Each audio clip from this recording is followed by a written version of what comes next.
బాబు జగజీవనరావు పుట్టింది చమార్ కులం అంటే మాదిగ కులం, అది నిజం. కానీ వాళ్ళు పుట్టిన కులం కోసమే వాళ్ళు పనిచేయలేదు, వాళ్ళు ఈ దేశం కోసం పనిచేశారు. అంటరాని తనానికి వ్యతిరేకంగా పనిచేశారు. చిన్నప్పటి నుంచే ఆ పని మొదలు పెట్టాడు జగజీవనరావు. మేము దాగని కుండలో, మేము నీళ్లు దాగని కుండ ఈ బడిలో ఉండడానికి వీల్లేదని రాళ్లు తీసుకొని కుండను పగలగొడుతూ ఉండేవాడు రోజు. అట్లా రోజు పగలగొడుతుంటే ఒక రోజు హెడ్ మాస్టర్ కి అనుమానం వచ్చింది, ఎవరు పగలగొడుతున్నాడు కుండనని. అనుమానం వస్తే ఒక టీచర్ ను పెట్టాడు, ఎవరు పగలగొడుతున్నారో చూడమంటే చివరికి స్కూల్లో అందరి వదిలిపెట్టిన తర్వాత సార్లు వెళ్ళిపోయారు, పిల్లలు వెళ్ళిపోయారు, అటెండర్లు వెళ్ళిపోయారు. జగజీవనరావు ఒక్కడే ఉండేవాడు. రాయి తీసుకెళ్లి ఆ కుండ మీద వేసి వెళ్ళిపోయేవాడు ఇంటికి. అట్లా ఒక రోజు ఒకసారి చూశాడు, ఎవరు పగలగొడుతున్నాడంటే జగజీవనరావు పగలగొడుతున్నాడని అర్థమయ్యి ఆయనను పట్టుకొని, చిన్న పిల్లవాడు కదా జగజీవనరావు, ఆయనను పట్టుకొని హెడ్ మాస్టర్ దగ్గర తీసుకెళ్తే అడిగాడట హెడ్ మాస్టర్, ఎందుకు రాయి కుండను పగలగొడుతున్నావంటే, సార్ మరి నేను మనిషినే కదా, నీకు 2 కళ్ళున్నాయి, 2 కాళ్ళున్నాయి, 2 చేతులున్నాయి, నాకు కళ్ళు కాళ్ళున్నాయి, నీవు నేను ఒకేలాగా ఉన్నాం, మరి నన్నెందుకు ఆ కుండలో నీళ్లు తాగనివ్వటం లేదని ఆ హెడ్ మాస్టర్ ని జగజీవనరావు అడిగాడట. అడిగితే అప్పుడు ఆ హెడ్ మాస్టర్ ఆ రోజు నుంచి 2 కుండలు కాదు, మాలమాదిలకు 1 కుండ, ఎక్కువ కులం వాళ్ళకి మరో కుండ కాకుండా మొత్తం అందరికి స్కూల్లో ఉన్న పిల్లలందరూ ఒకే కుండలో నీళ్లు తాగాలని పోరాటం చేసి సాధించాడు జగజీవనరావు. ఈ పోరాటం మాదిగోళ్ళ కోసమే చేయలేదు జగజీవనరావు, అందరి కోసం చేశాడు. ఆ జగజీవనరావు పోరాటం అనేది బాల్యంలోనే ఉంది. ఆయన పోరాడే తత్వం, కుండను పగలగొట్టే తత్వం, ప్రశ్నించే తత్వం ఆయనకు ప్రారంభం నుంచే వచ్చింది. అక్కడ నుంచి ఎక్కడెక్కడికో వెళ్ళాడు. కలకత్తా వెళ్ళాడు, రైతులు సమీకరించాడు.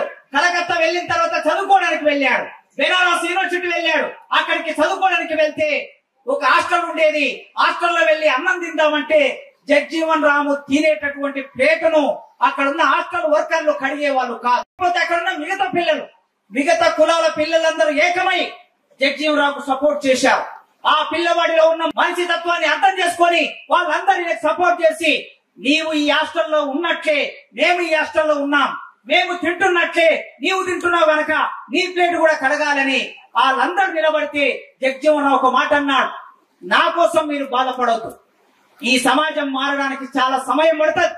ఇవ్వాలనే మనం మార్పు రావాలనుకుంటే ఇవ్వాలనే సాధ్యం కాదు, కొంత సమయం పడుతుంది గనక నేను వెళ్లి బయట ఉంటాను, మీరు హాస్టల్లో ఉండని చెప్పి బయటికి వెళ్లి ఒక రోజు కటింగ్ చేసుకుందామని మంగళ షాప్ కి వెళ్ళాడు జగజీవనరావు.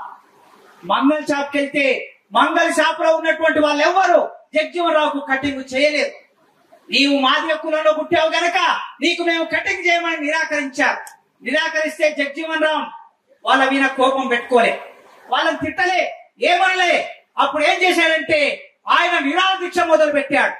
మీరు నాకు కటింగ్ చేసే వరకు నేను ఇక్కడ నుంచి లేవను, మీరు నన్ను అర్థం చేసుకునే వరకు, మీరు మంగళి వాళ్ళు, నేను మాదిగ వాడిని, నీకు మాకు ఏం తేడా ఉన్నది, నీవు మట్టి పని చేస్తావు, నీవు రకరకాల పనులు చేస్తూ ఉంటావు, శరీరం మీద పెరిగినటువంటి వెంట్రుకల్ని సాపు చేస్తూ ఉంటావు, నీవు అగ్రకులకు సేవ చేస్తావు, నేను కూడా అంతే కదా, నేను చెప్పులు కొట్టి బతుకుతాను, డప్పులు కొట్టి బతుకుతాను, నీకు నాకు ఏం తేడా ఉంది, నాకెందుకు కటింగ్ చేయవని ఆయన అడిగి వాళ్ళందరినీ అర్థం చేయించి అప్పుడు అక్కడ కటింగ్ చేసుకొని అట్లా పోరాటాన్ని మొదలు పెట్టాడు జగజీవనరావు. ఈ దేశంలో చిన్నప్పటి నుంచి మొదలుపెట్టి యువకుడైన తర్వాత 1930లో ఈ మహాత్మా గాంధీ గారు ఉప్పు సత్యాగ్రహానికి పిలిపిస్తే, ఈ దేశానికి స్వాతంత్రం కావాలని పిలిపిస్తే ఆ పోరాటంలో భాగమై లాఠీ చార్జ్ గురై లాఠీ దెబ్బలు తిన్నాడు పోలీసుల చేత, వెళ్లి జైల్లో ఉన్నాడు. అతి చిన్న వయసులో జైలుకు వెళ్ళాడు. స్వయంగా గాంధీ జగజీవనరావు దగ్గరికి వెళ్లి కలిసి నేను చేస్తున్న పోరాటంలో నీవు నాతో పాటు భాగమైనందుకు, అతి చిన్న పిల్లవాడివి, ఈ దేశం కోసం పోరాడుతున్నందుకు, స్వాతంత్ర్యం కోసం పోరాడుతున్నందుకు నిన్ను అభినందిస్తున్నానని చెప్పి అప్పటి నుంచి జగజీవనరావును కాంగ్రెస్ పార్టీలో చేర్చుకొని ఆనాటి నుంచి జగజీవనరావు గాంధీ గారికి వారసుడుగా మారిపోయి స్వాతంత్ర పోరాటంలో పాల్గొన్నాడు.